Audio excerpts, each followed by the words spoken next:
حضرت ابو ہریرہ رضی اللہ تعالی عنہ آپ فرماتے ہیں کہ سرکار دو عالم صلی اللہ علیہ وسلم آپ نے فرمایا کہ جب غنیمت صرف امراء کی دولت ٹھہرائی جائے گی اور امانت کو مال غنیمت سمجھا جائے گا، زکوٰۃ کو تاوان سمجھا جائے گا، جبکہ علم کو دین کے لیے حاصل نہ کیا جائے گا، مرد اپنی عورت کی اطاعت کرے گا اور ماں کی نافرمانی کرے گا، جبکہ آدمی اپنے دوست سے قریب ہوگا اور اپنے باپ سے دور ہوگا، اور جب مسجدوں میں شور مچایا جائے گا قوم کا سردار ان کا فاسق آدمی ہوگا، جب قوم کا لیڈر ان میں کمینہ ترین آدمی ہوگا، جب آدمی کی عزت اپنی برائیوں سے بچنے کی وجہ سے کی جائے گی، جب گانے والی عورتیں اور قسم قسم کے باجے ظاہر ہوں گے، اعلانیہ شراب پی جائے گی، اور جب امت کے پچھلے اگلوں کو گالیاں دیں گے، برا بھلا کہیں گے، تو فرمایا تو اس وقت تم ان چیزوں کا انتظار کرنا، سرخ آندھی، زلزلہ، زمین میں دھنسنا، صورتوں کا مسخ ہونا، پتھروں کا برسنا، اور قیامت کی بڑی بڑی نشانیوں کا پے در پے ظاہر ہونا، کہ گویا وہ موتیوں کی ٹوٹی ہوئی لڑی ہے جس سے لگاتار موتی گر رہے ہیں۔ احباب ذوالفقار، اب یہ جو حدیث پاک حضرت ابو ہریرہ رضی اللہ تعالی عنہ سے روایت ہے، اور سرکار دو عالم علیہ الصلوۃ والسلام اس کے متعلق پہلے ہی فرما چکے ہیں۔ اب قیامت پتہ نہیں کب آئے گی، لیکن میرے حضور 1500 سال پہلے ہی اس کی خبر دے چکے ہیں۔ جو اللہ نے حضور علیہ الصلوۃ والسلام کو علم عطا فرمایا، اللہ جسے چاہے جو کچھ عطا فرما سکتا ہے۔ اللہ نے حضور کو علم غیب عطا فرمایا، اس علم غیب کی وجہ سے آقا کریم صلی اللہ علیہ وسلم نے قیامت کی جو نشانیاں تھیں وہ بیان فرما دیں۔ اب یہ جو ہمارا زمانہ پایا جا رہا ہے اس میں یہ نشانیاں پوری ہو رہی ہیں۔ اب جو اولاد ہے وہ والدین کی نافرمان ہے، اور بہت سارے مسائل ایسے ہیں، بیوی کی سرکار نے فرمایا اطاعت کی جائے گی اور ماں کی نافرمانی کی جائے گی۔ تو اب ایسا ہوتا ہے ایک شخص جو ہے وہ اپنے دوستوں کے قریب ہے لیکن باپ سے دور ہے، ایسا اس زمانے میں پایا جا رہا ہے۔ اور مساجد میں شور تو یہ تو کثرت کے ساتھ جاری و ساری ہے، جو ہمارا ماحول بن چکا ہے جناب، ایک سے بڑھ کر ایک سے بڑھ کر ایک۔ کوئی بندہ یہ احتیاط کرنے کی کوشش ہی نہیں کرتا، یہ مسجد ہے، میں نے مسجد میں کیسے بولنا ہے، مسجد کے آداب کیا ہیں، مسجد میں آنے کا طریقہ کار کیا ہے، یہاں بیٹھنے کے آداب کیا ہیں، کسی کو کچھ خبر نہیں، بس اپنی انا ضد اسی میں، مخالفت میں، کینہ میں، بغض میں، حسد میں جل کر انسان سے لڑ رہا ہے۔ انسانوں کا خیال رکھنے کے لیے خود انسان ہونا پڑتا ہے، اور یہ ایک مشکل کام ہے جی۔ تو یہ مساجد میں شور، فرمایا شور ہوگا، تو آج مساجد میں شور، آج مساجد میں لڑائی ہے، آج مساجد میں ہاتھا پائی ہے، تو اب یہ قیامت کی نشانی ہے، لیکن لوگ اس کو سمجھتے نہیں جی۔ اور پھر قوم کا سردار فاسق ہوگا۔ ہمارے سردار وہ ہیں، ہمارے فیصلہ کرنے والے وہ ہیں جنہوں نے ساری زندگی خود جرم کیے ہیں، جنہوں نے ساری زندگی خود شرابیں پی ہیں، جنہوں نے ساری زندگی جناب محترم کو چنگا کام نہیں کیا جی، وہ ہمارے سردار ہیں، وہ ہمارا فیصلہ کرنے والے ہیں۔ بھلا ایسا شخص کیسے حق کا فیصلہ کر سکتا ہے جو خود برا ہو، جو خود کرپٹ ہو، جو خود دو نمبری کام کرتا ہو؟ تو ایسا آدمی، اور پھر جو لیڈر ہوگا وہ کمینہ ترین آدمی ہوگا۔ یہ میں نہیں کہتا، یہ حضور فرماتے ہیں۔ تو آج دیکھ لیں جو لیڈران ہیں ان کے حالات آپ کے سامنے ہیں جی۔ اور فرمایا انسان دوسرے کی عزت اس لیے کرے گا کہ وہ اپنی برائیوں سے بچ سکے۔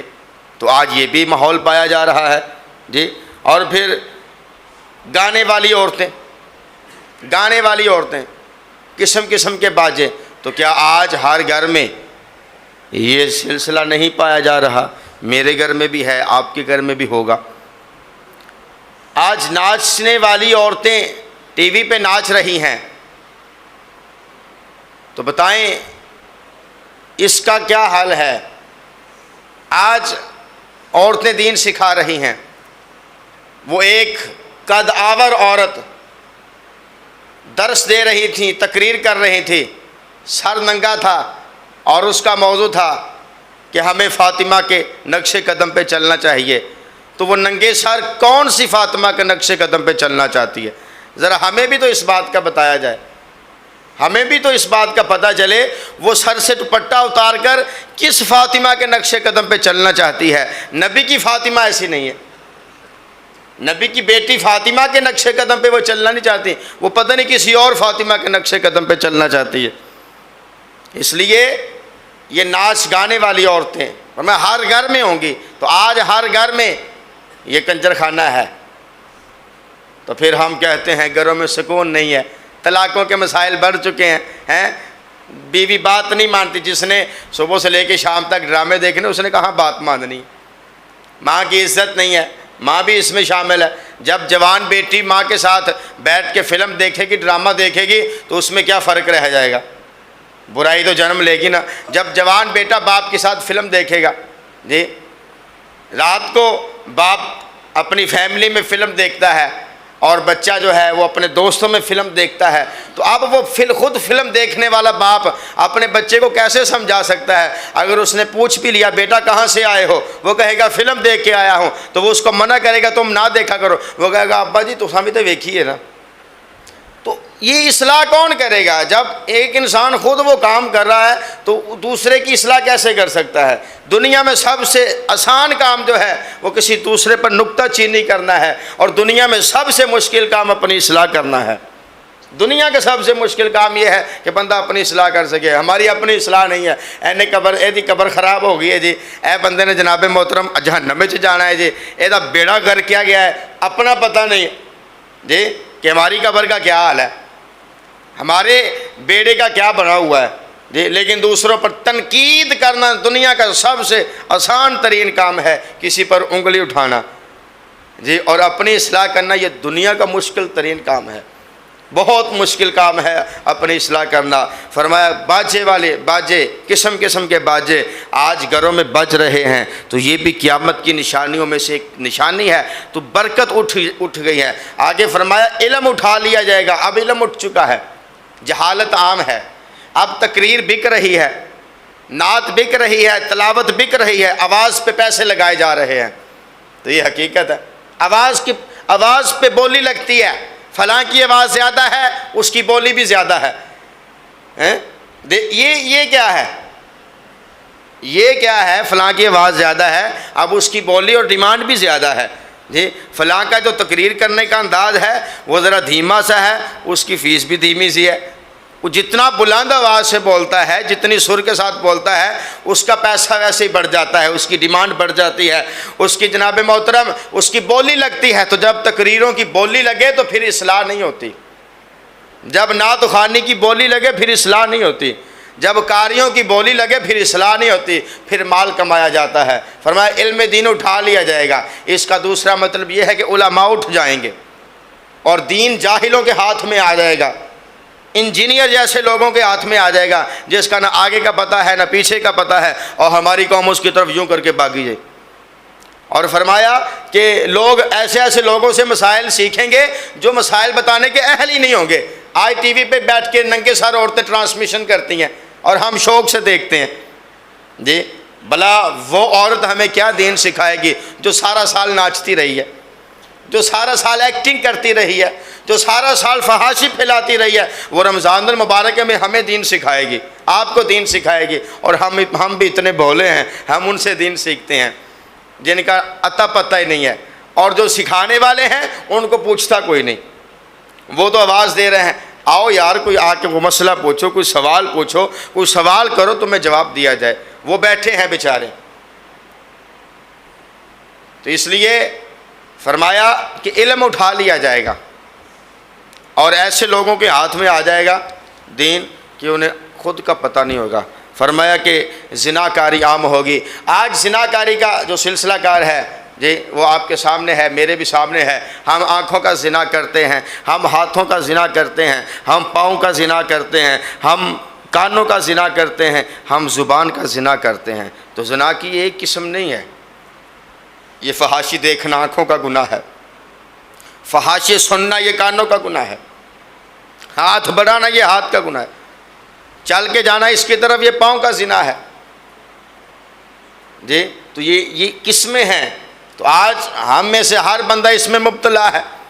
یاد رکھیے گا، اگر میں بارہا مرتبہ یہ کہتا ہوں، اگر کسی کی ماں بہن کو گلی میں کھڑے لڑکوں کو دیکھ کر راستہ بدلنا پڑے تو وہ سمجھ جائے اس میں اور گلی کے کتے میں کوئی فرق نہیں ہے۔ بعض اوقات بندے کتے کو دیکھ کے کہ اس نے بھونکنا ہے جی یا پہ جانا ہے، بندے راستہ بدل لیتے ہیں، عورتیں راستہ بدل لیتی ہیں کہ اس گلی میں کتا ہے۔ اور اگر کسی کی ماں بہن بیٹی جو ہے وہ کسی شخص کو گلی میں کھڑے دیکھ کر، چوک چراہے میں کھڑے دیکھ کر، اور اس کی فحاشی والی نگاہوں سے بچنے کے لیے اگر وہ راستے کو بدلتی ہے تو اس کھڑے لڑکے میں اور کتے میں کوئی فرق نہیں ہے۔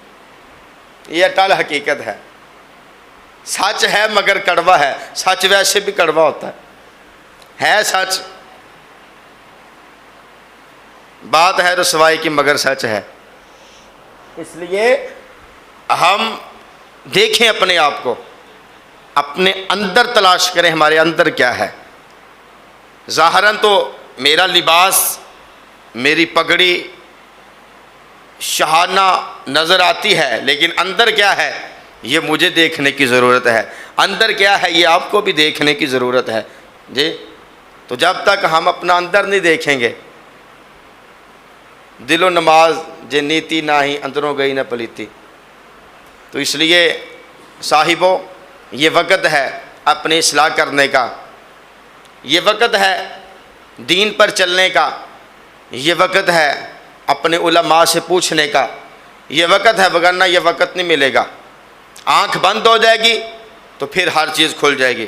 مولا کائنات علی المرتضیٰ شیر خدا فرماتے ہیں کہ دنیا سو رہی ہے، بظاہر تو جاگ رہے ہیں، لیکن آپ فرماتے ہیں یہ دنیا سو رہی ہے، جب مریں گے تو جاگ جائیں گے، پھر ان کے سامنے ہر چیز کھل کے آ جائے گی۔ اوفو ایسی کی کر چھڑے، ایسی نہ کر دے، فلانا بھی نہ کر دے، توبہ توبہ۔ اس وقت یہ اف اف کہنا کسی کام کا، اس وقت یہ کام کا نہیں آئے گا، یہ میں نے کیا کر دیا، ہائی ہاتا ہائی ہاتا ہائی ہاتا ہائی ہاتا، مجھے تو پتہ ہی نہیں چلا، یہ زندگی ایسے گزر گئی اور بندہ جہنم کے کنارے پہ کھڑا ہو گیا۔ اس لیے صاحبو یہ نشانیاں دن بدن پوری ہو رہی ہیں، اللہ تعالی ہمیں ان سے محفوظ فرمائے، اللہ تعالی ہم سب کو بچنے کی توفیق عطا فرمائے۔ آج یہ پیغام ہے جو جناب محترم روزے کا ٹائم پاس کرنے کے لیے فلمیں ڈرامے دیکھتے ہیں، بھلا پھر نہ رکھیں روزہ۔ یہ کون سی ایک نئی مارکیٹ میں چیز آ گئی ہے، کیا ہے جی ٹائم پاس کرنا؟ بھائی ٹائم پاس کرنا تو قرآن پڑھو۔ فلموں میں کیا دیکھیں گے؟ فحاشی دیکھیں گے، غیر محرم عورتوں کو دیکھیں گے ڈراموں میں جی۔ دوسرا کام، چلو جی ٹائم پاس کے لیے لوڈو کھیلیے جی، کچھ خدا کا خوف کرو جی، چلو جی بیٹھ کے جناب میری چگلیاں کریے جی، جھوٹ بولیے جی، گپا ماریے جی۔ یار مصطفیٰ کا فرمان پڑھو اتنی دیر میں، قرآن پڑھو۔ یہ موبائل ہے، فحاشی ہے، اس میں سارا کچھ ہے، لیکن جو قرآن ہے پڑھو نہ پڑھو اسے دیکھنا بھی ثواب ہے۔ نہ پڑھو، نہیں پڑھنا آتا نہ پڑھو، ارے یہ ایسی کتاب ہے جسے دیکھنا بھی ثواب ہے، بندہ اسے دیکھتا رہے تو ثواب ملتا رہتا ہے۔ تو پھر کیا رکھا ہے ان فحاشیوں میں، کیا رکھا ہے ان گانے بازوں میں؟ چھوڑ دو ان سب کو اور اللہ اور اس کے رسول کی طرف آ جاؤ، چھوڑ دو سب کچھ، قرآن پڑھنا شروع کر دو، چہروں پہ نور بحال ہو جائے گا جی، رونقیں آ جائیں گی، اندر کی جو تلخیاں ختم ہو جائیں گی، جو پریشانیاں ہیں ختم ہو جائیں گی۔